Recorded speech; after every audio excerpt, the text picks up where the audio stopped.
Hey everyone, it's Emily from Life So Savory, and today I'm going to show you how to make a really cool reverse applique sweatshirt. So you'll need an embroidery machine with at least a 5x7 hoop, a sweatshirt, some fabric, and some stabilizer to get started.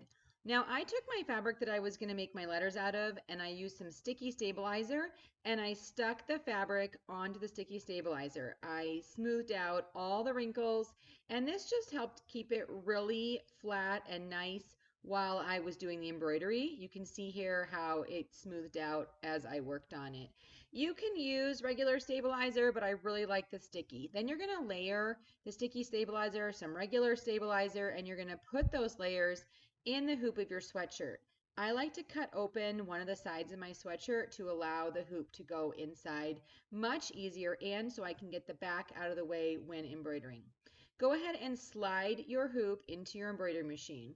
If you're using a 5x7 hoop, you're going to want to do one letter at a time for the embroidery. With my 9.5 by 14.5, I could do the whole word. I like to check the placement using the toggle tool. So I checked that side, then I pushed it to check the far side and saw that it was centered where I wanted it to. The embroidery file that I'm using, and that is linked in the description of this video in the blog post, is one that creates a nice outline first, and after that you can remove the hoop to cut out the fabric of the sweatshirt to create the reverse applique. You can use any design you want. I purchased this one off Etsy and I love the way that it looked. So I went ahead and then after it had stitched out the first part of the words, I went ahead and used some tiny scissors to clip as close to the stitching as I could without cutting the stitching. There will be more stitching around these letters, so if you do happen to clip a thread, it's not a big deal. You just don't want it to pull. The closer you get, the better your design looks.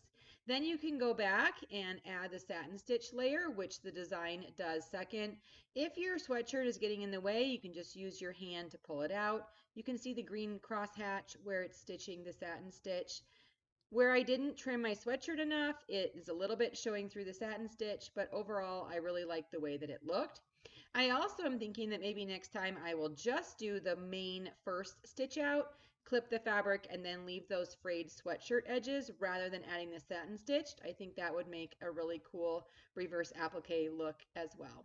So it's quite easy. Embroidering a sweatshirt isn't that hard. The reverse applique is really fun, and you can find the full tutorial to make this project on lifesosavory.com. Search reverse applique and have fun with your embroidery machine.